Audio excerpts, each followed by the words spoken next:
আলাইকুম, আমি engineer M A Suman. আপনাদেরকে স্বাগতম আমাদের এই মোটর ডায়াগনোসিস অ্যান্ড ট্রিটমেন্ট লিমিটেডের একটা মাজদা MX5 গাড়ি নিয়ে আজকে বেসিক্যালি আমরা কথা বলবো আর কি।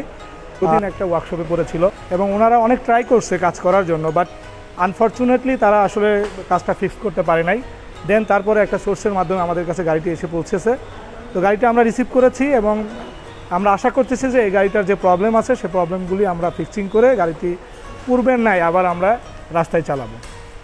আজকে শুধুমাত্র আমি এখানে যে কথাটা বলবো সেটা হলো যে এটা একটা আসলে বেসিক্যালি বিফোর ভিডিও আমরা আসলে একটা চ্যালেঞ্জ হিসাবে নিয়েছি এবং আশা করতেছি খুব শীঘ্রই আমরা এর কাজে আমরা স্টার্ট করব, সেই কাজেরও আমরা একটা ভিডিও আপনাদেরকে দেখাবো আর কি। আমরা যেটা করছি যে এক্সপেক্ট করছি যে আমাদের যে এটা যে স্টার্টের যে ব্যাপারটা, এই গাড়িটা আসলে টোটালি এখন ডেড অবস্থায় আছে।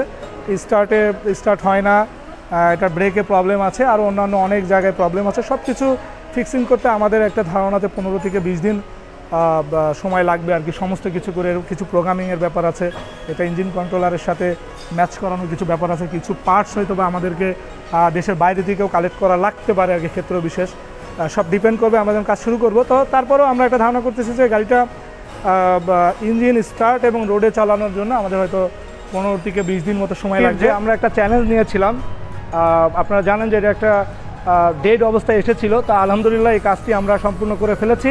আমরা এখন আপনাদেরকে দেখাবো গাড়িটি স্টার্ট করা এবং এটা চালিয়েও দেখাবো যে গাড়িটি ওকে।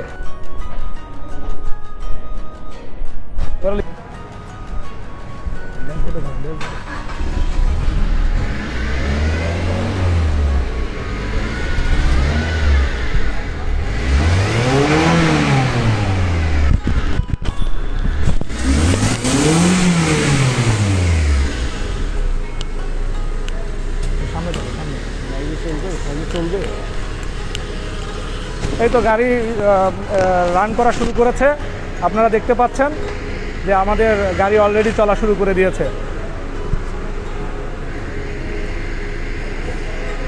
আমরা গাড়ির ইঞ্জিনটি স্টার্ট করতে পেরেছি এবং গাড়িটি রাস্তায় চালাতে পারছি।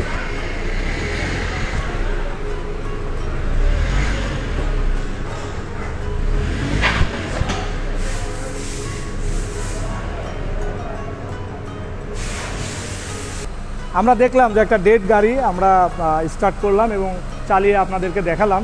তো এক্সেপ্টটা আমরা খুব সুন্দরভাবে সম্পন্ন করেছি বলে আলহামদুলিল্লাহ।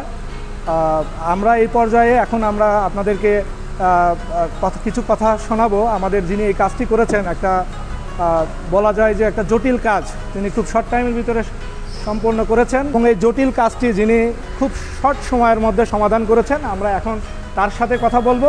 তিনি হলেন মোটর ডায়াগনোসিস অ্যান্ড ট্রিটমেন্ট লিমিটেডের অনারেবল ডাইরেক্টর এবং টেকনিক্যাল হেড, অর্থাৎ ক্রিটিক্যাল প্রবলেমগুলি তিনি সমাধান করে থাকেন ইঞ্জিনিয়ার কবিরুল আলম চপল স্যারের সাথে।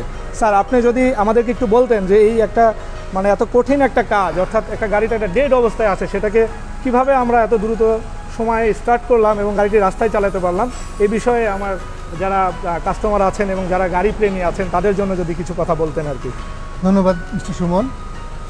আসলেই এটা খুব বড় একটা চ্যালেঞ্জের বিষয় ছিল, কারণ এই গাড়িটা হচ্ছে মাজদা MX5 রোডস্টার, খুব শৌখিন একটা গাড়ি এবং বাংলাদেশে আমার দেখা হয়তো এর আগে আমার চোখে পড়ে নাই।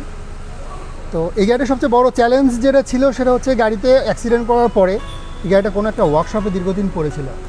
তো পড়ে থাকার কারণে গাড়িটার খুবই জরাজীর্ণ অবস্থা, যেমন সুমন সাহেবের আগে আপনাদের বলছিলেন, দেখেন সব কিছুই খোলা ওপেন।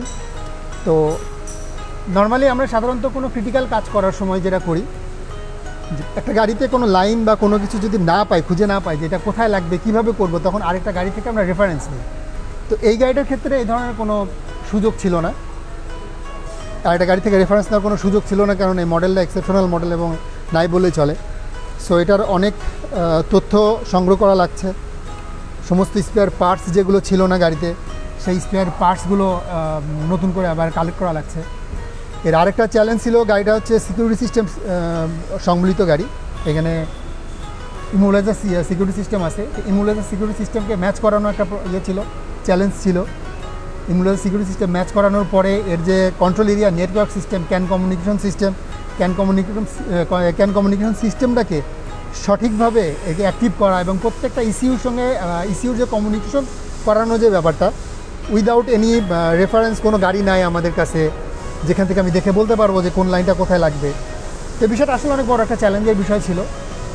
বিভিন্ন তথ্যপত্র সংগ্রহ করে ইন্টারনেট থেকে বিভিন্নভাবে আমরা এর রিপেয়ার ম্যানুয়াল ডাউনলোড করে এই কাজটা করতে আমরা সক্ষম হয়েছি।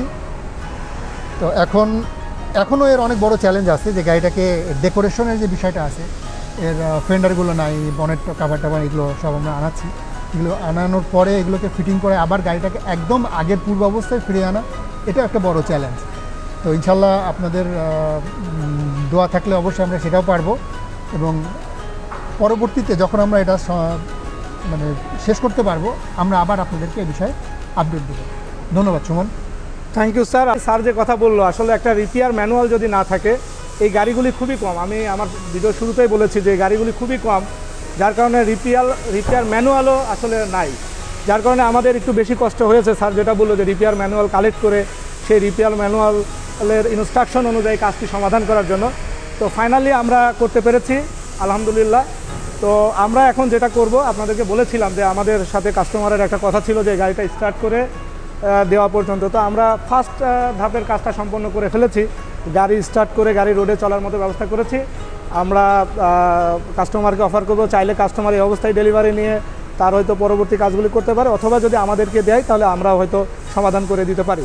তো আমরা এই অবস্থায় গাড়িটি কাস্টমারকে দিয়ে দেওয়ার চেষ্টা করব, অথবা কাস্টমার যদি আমাদের কাছ থেকে পরবর্তী কাজ করিয়ে নেয় সেটাও আমরা করে দিব। তো এই ছিল আমাদের মূলত আজকের উপস্থাপনা। ধন্যবাদ সবাই।